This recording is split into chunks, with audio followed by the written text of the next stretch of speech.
ముగిసిన దిల్ రాజు విచారణ. టాలీవుడ్ ప్రముఖ నిర్మాత దిల్ రాజు విచారణ ముగిసింది. ఆయన బ్యానర్ నుంచి రిలీజ్ అయిన సినిమాల నిర్మాణ వ్యయం, ఆదాయం గురించి ఐటీ అధికారులు ఆరా తీసినట్లు తెలుస్తోంది. దిల్ రాజుకు సంబంధించిన బిజినెస్ అకౌంట్స్ వివరాలు అడిగినట్లు సమాచారం. 2 గంటల పాటు అధికారులు ఆయనను విచారించారు. ఇలా అందరి మీద ఇది ఇండస్ట్రీకి సంబంధించి ఎందుకు టార్గెట్ చేస్తారు? ఇన్కమ్ ట్యాక్స్ అనేది ఇస్ ప్రాసెస్, ఇదేమి ఇల్లీగల్ కాదు. ఇన్కమ్ ట్యాక్స్ అనేది ప్రతి ఒక్కరికి, మీరు కూడా టీడీఎస్లు కడతారుగా, ఎందుకు కడతారు? అస్సలు తప్పు. ఇవే అంటున్నా, రాంగ్ న్యూస్లు మీ ఇష్టంకి వచ్చినాయి అనేసుకొని వేయడం ఎందుకు? అభిషేక్ అగర్వాల్ కూడా ఉన్నాడుగా, మైత్రి కూడా ఉందిగా, వాళ్ళకు ఉన్నదాని మీద 18 years అయింది. మా మీద సెర్చ్ జరిగి 18 years, ఏమో 2 years కాలేదు, 3 years కాలేదు. అంటే ఆఫ్టర్ 18 years చేసే వాళ్ళు ప్రొసీజర్, ఇన్కమ్ ట్యాక్స్ ప్రొసీజర్లోనే జరిగింది, ఎక్కడ ఏమీ లేదు. అనవసరమైన ఎక్కువ మీరు ఊహించేసుకొని హైలైట్లు చేయాలి. ఓకే,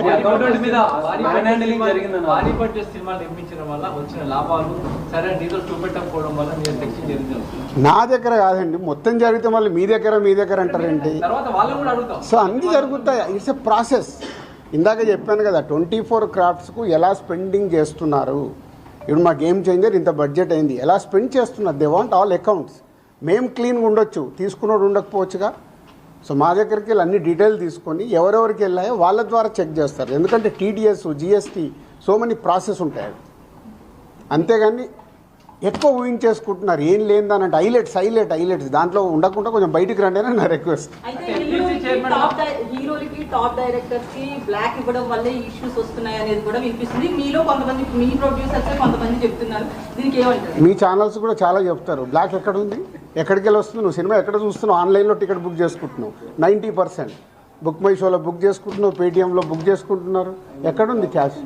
90% అకౌంట్లోనే. అదే అందరు మీరు బుక్ చేసుకుంటున్నారు, సినిమాలు చూస్తున్నారు. అది మళ్ళీ మీ ఊహ. ఎవరికి రావాల్సిన స్టోరీలు ఎప్పుడు రాసుకుంటూనే ఉంటారు, ఎందుకంటే మీకు కూడా హైలైట్స్ కావాలి కదా, లేకుంటే కష్టంగా. నేను మీకు అదేనండి చెప్తున్నా, 2008లో అయింది సెర్చ్ నా మీద. ఎన్ని సంవత్సరాల తర్వాత వచ్చారు? 1, 2 ఓన్లీ నా మీదే అవుతే మీరు మాట్లాడేది రైట్. ఇండస్ట్రీలో చాలామంది మీద అయింది కదా. సో దీనికి దానికి లింక్ లేదు కదా. అదే అనవసరమైనది ఊహించుకొని లింకులు చేయకుండానే నా రిక్వెస్ట్. అసలు నేను ఆఫీస్కి వెళ్ళాను, మరి నాకు ఎవరైనా చెప్పాల.